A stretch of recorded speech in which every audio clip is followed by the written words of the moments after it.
Hi everyone, welcome to Pokélosophy. My name is Bavin. I'm going to be your host for this YouTube channel. So let me quickly describe what this channel is about. And long story short, I was over with my parents during Christmas and they rediscovered my old Game Boy Color with Pokemon Yellow. And obviously I tried turning it on, it didn't work, but it made me realize that I actually forgot to play Pokemon Red. Like I played Blue and Yellow, and I never played Red. So I had this sort of unfinished business with Pokemon that I wanted to kind of go back to my youth and play these games because I think these older games are quite interesting. And when I started playing the emulator on my Mac, I started, you know, looking at the game through the lens of a 33-year-old man versus my old kind of 10, 11-year-old self. And there's so much wisdom in the game that I think can be kind of drawn out. And one of my high school teachers who taught me English in grade 9, 11, 12, he's a big influential figure in my life. And he had this saying of, I'm going to teach you life through English. And I want to adopt that and appropriate that for this channel. And I kind of want to teach life through Pokemon. And I want to draw life lessons from the game that you can apply in your own world. Because I do think the game mechanics and what the game represents can actually help you. And in some ways, it's meant to sort of surprise you. And I think life's a lot like that. On the same time, I love reading philosophy, especially with religion. I have a podcast that's kind of going in parallel. And I'm currently reading Meditations by Marcus Aurelius.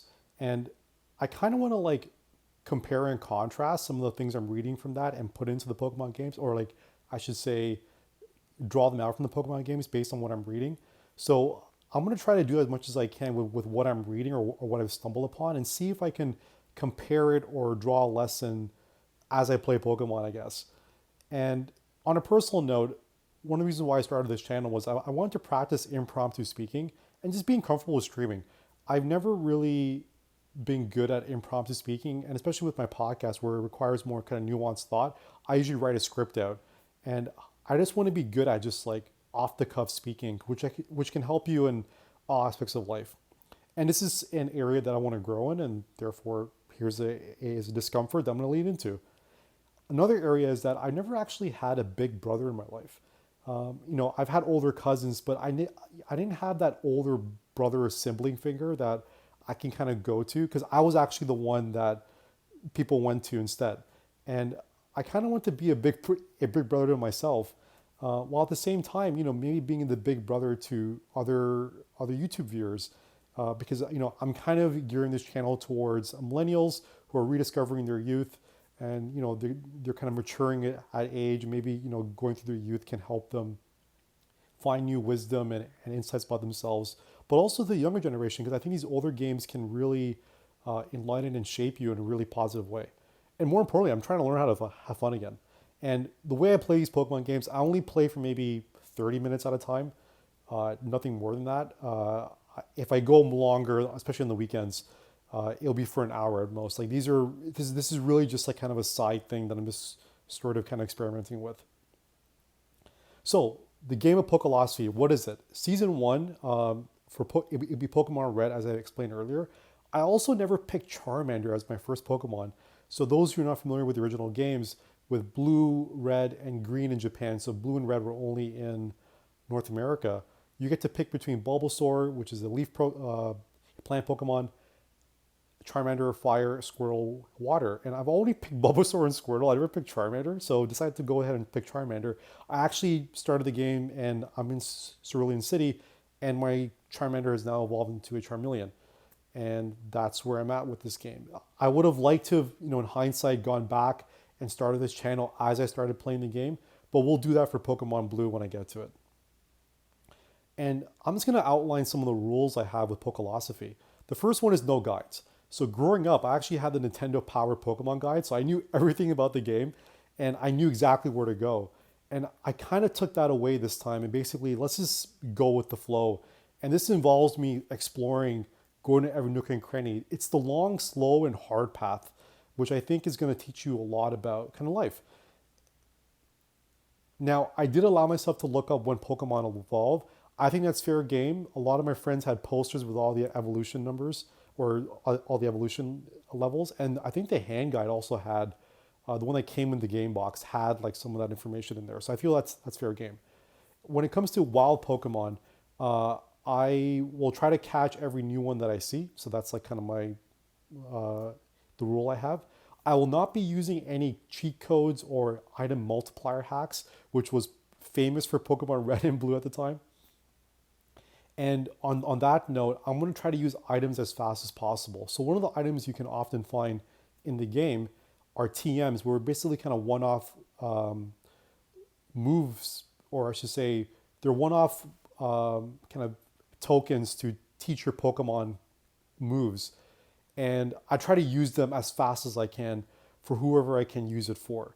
So I think a lot of my friends in the past, we used to hoard them and not know who to teach them with and everything, trying to optimize which moves go to which Pokemon. I kind of threw that out the window. I don't think it matters. I think it's more important to just use it and keep your item pack as small as possible. And the other thing I wanted to focus on is one of the rules I established for myself for constraints is that I'm not allowed to move to a new city unless I leveled up at least 6 to 8 Pokemon at the same level. So that involves me training more Pokemon the hard way with wild Pokemon by finding them. And that's hard, boring, and slow. But when you think about it from life, that's actually how life often is. Like you have to train more than you actually play the game of life. So this is like when you see UFC fighters, they train so much before their fight, but the fights only happen a few times a year. So that's the way I'm kind of approaching the game, right? It's like train a lot, as much as you can. And then when you fight, you're in a much better situation, or you have a lot more leverage at your disposal. Streaming equipment and production. So I have a MacBook Air M1 and I'm sitting on my couch for the most part, just like doing these videos. I was trying to use my AirPod Pro, but I didn't realize Bluetooth has a problem with OBS that I didn't want to spend time kind of debugging or figure out. So I'm just going to use my Apple earbuds that are wired. I will sometimes use my podcasting mic, the Shure SM7B, but I think most times I'm more comfortable in the couch doing this sort of kind of format. And I'll be using Adobe Premiere in addition to edit my videos and audio where necessary. And again, my production goal here is to keep things gritty, just like the Pokemon game. You have a backpack, you have some Pokemon, you got to go on this adventure. And I don't want to do anything fancy. I'm gonna see what I can do to scale things in other ways, but this is all I want to start with for now. And just like the game, I might be anywhere making these videos, so I want to really rely on the bare bone equipment so I can stream things properly. Okay, so let's get to the game then.